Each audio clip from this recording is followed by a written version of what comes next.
दोस्तों आपका बहुत बहुत स्वागत है द संस्कार इंस्टीट्यूट में। आज की इस वीडियो में हम आपको वन शॉर्ट रिवीजन करवाने वाले हैं अध्याय 3 का।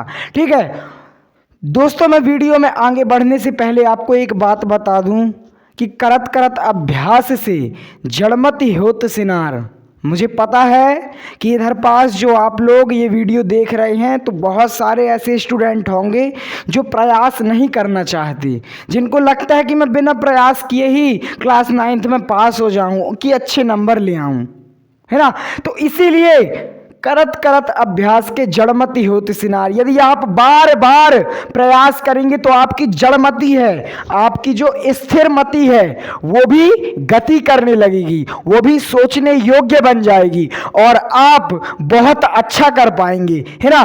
तो हम अब पहले क्वेश्चन की ओर बढ़ते हैं कि हमारा पहला क्वेश्चन क्या कहता है। हमारा पहला क्वेश्चन कहता है दोस्तों कि रासायनिक संयोजन का नियम दिया था। किसने दिया था दोस्तों? मैंने दिया था रासायनिक संयोजन का नियम। कई लोग उधर से बैठ के बोलेंगे कि सर झूठ बोल रहे हैं। अरे हाँ भाई, मैं झूठ बोल रहा हूँ। हम कहाँ दे सकते हैं सर रासायनिक संयोजन का नियम? इसको तो एक बहुत ही अच्छे और बहुत बड़े वैज्ञानिक ने रासायनिक संयोजन का नियम दिया था कि जो रासायनिक संयोजना होती है वो किस किस प्रकार से होती है, उसमें किस किस प्रकार की शर्तें लागू होती हैं, वही कहलाता है रासायनिक संयोजन का नियम। तो किसने दिया था भाइयों? जल्दी बताइए, मैं नहीं बताऊंगा आज, आप बताएंगे टोटल, क्योंकि ये पहली ही लाइन का क्वेश्चन है। हाँ, कुछ का जवाब आ तो रहा है। इधर पास किसी ने बोला है लवाइजिए और जोजफ है, बहुत बढ़िया।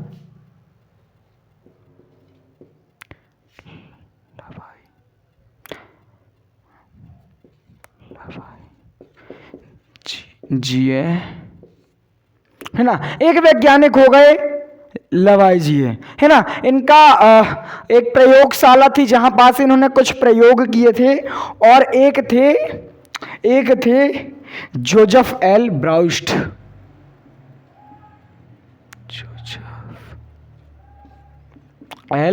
ब्राउस्ट, है ना दोस्तों।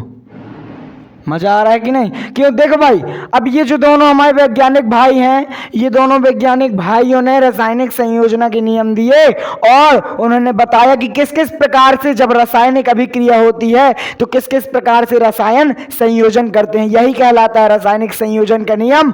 और अगला क्वेश्चन कहता है तत्व और यौगिक पदार्थ के अविभाज्य कणों को परमाणु किसने कहा था?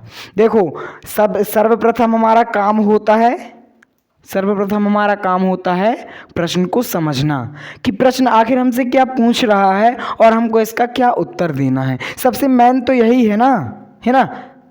तो इधर पास तत्व, यौगिक, पदार्थ, है ना, ये तीनों पदार्थ, ये जैसे तत्व हो गया, यौगिक हो गया, पदार्थ के अंतर्गत आ जाता है।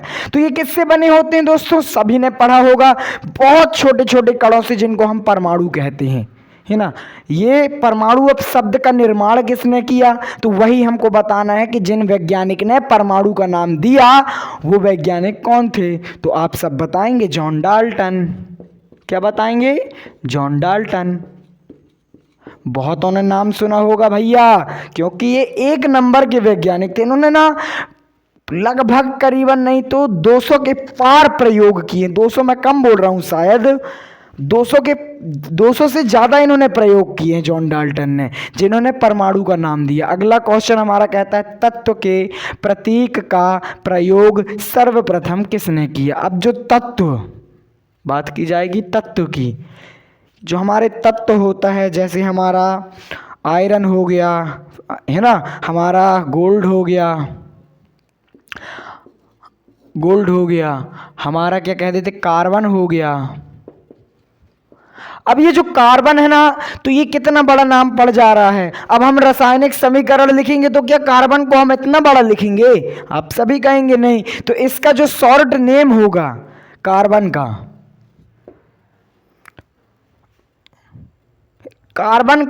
जो शॉर्ट नेम होगा, तो ये शॉर्ट नेम किस वैज्ञानिक ने दिया, यही हमको बताना है। तो इसका भी राइट आंसर होगा जॉन डाल्टन ने। John Dalton. मैं बता क्या रहा हूं, इन्होंने अपने जीवन में 200 से ज्यादा आविष्कार किए हैं, इसलिए इनका बहुत महत्वपूर्ण स्थान है हमारी केमिस्ट्री में। रसायन विज्ञान में बहुत बड़ा रोल प्ले किया है इन्होंने। वीडियो यदि अच्छा लग रहा हो तो लाइक जरूर करें। दोस्तों आप लोग देखते तो हैं वीडियो, लेकिन चैनल को सब्सक्राइब नहीं करते, तो इसमें मेरा कोई घाटा नहीं है। यदि आप चैनल सब्सक्राइब नहीं करेंगे तो आपको नई नई वीडियो, नई नई बेस्ड वीडियो आपको नहीं मिल पाएंगी, और आपको नहीं मिल पाएंगी तो आप पेपर में अच्छे नंबर नहीं ला सकते। तो कम से कम अपने लिए इस चैनल को सब्सक्राइब कर लीजिए।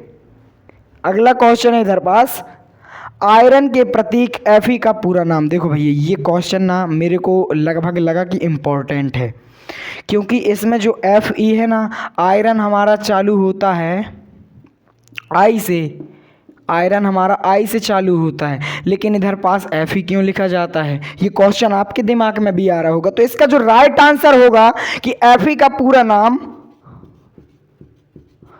फेरन, जो फेरन शब्द है ना, फेरन शब्द से ही निर्माण हुआ है Fe का, ठीक है। और आयरन का प्रतीक हम Fe लिखते हैं, है ना। अगला क्वेश्चन देखिए, 5वां क्वेश्चन, एक मोल में कितने धात्विक, कितने तत्विक कण उपस्थित होते हैं। आपने मोल संकल्पना का नाम सुना होगा दोस्तों, मैं आपको बता देता हूँ, थोड़ा सा डिटेल में हम जाएंगे, क्योंकि जब तक हम किसी चीज़ का बेस्ड नहीं देखते, उसकी हाईली इन्फॉर्मेशन नहीं देखते, तब तक हमको वो समझ में नहीं आती, है ना। तो इधर पास एक शब्द आया है मोल। ये मोल एक प्रकार की संकल्पना है, एक प्रकार का मानक मात्रक है, जिससे हम तय करते हैं कि जो हमारा तत्विक कण है उनकी संख्या क्या है। उसको ज्ञात करने के लिए हम मोल मात्रक का यूज करते हैं, है ना। तो आपको बताना है कि जो एक मोल में कितने धात्विक कण उपस्थित होते हैं। धात्विक कणों की हमको संख्या बताना है ना। तो वो होते हैं 6.022 इंटू 10 पावर बाय 23 23। मजाक करते रहते हैं भाई, मजा आता है, थोड़ा पढ़ने में लगना चाहिए कि पढ़ रहे हैं ना।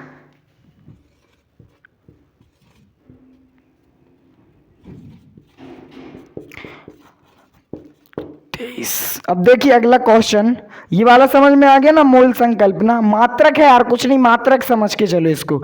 अब हम अगला क्वेश्चन देखते हैं, 6वां, है ना। अब 6वां क्वेश्चन हमारा कहता है कि धातु अधातु युक्त यौगिक में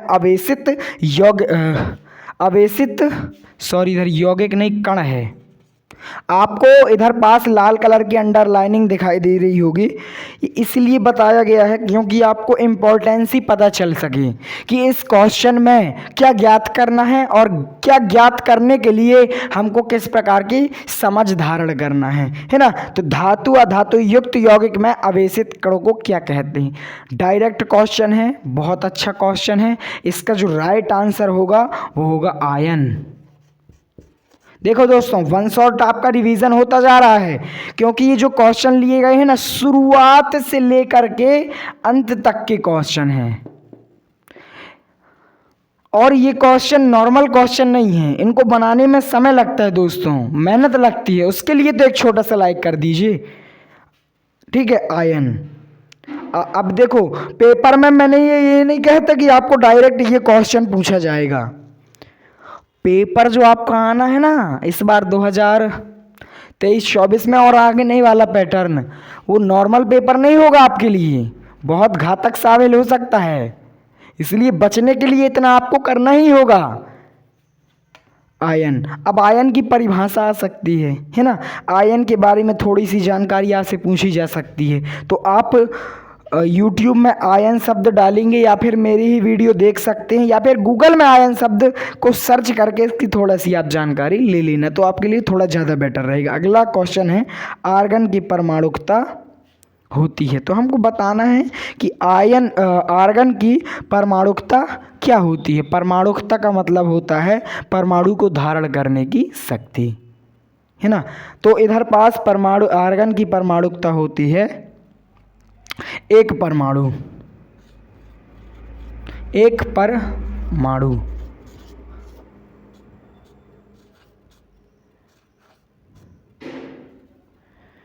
सॉरी, थोड़ा एक परमाणु, ठीक है। मज़ा आया ना दोस्तों। देखो खेल, हंसी खेल में हमने इतना अच्छा अपना पूरा 3 चैप्टर को ख़त्म कर लिया। वन शॉट आपका रिवीजन हो गया और मज़ा का मज़ा आ गया। इसी प्रकार की वीडियो देखने के लिए सब्सक्राइब जरूर करें आप संस्कार इंस्टीट्यूट को।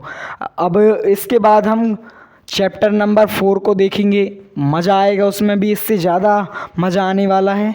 इसलिए हंसी खेल के साथ इस चैप्टर को भी हम ख़त्म कर लेंगे। धन्यवाद। मैं संस्कार बैरागी।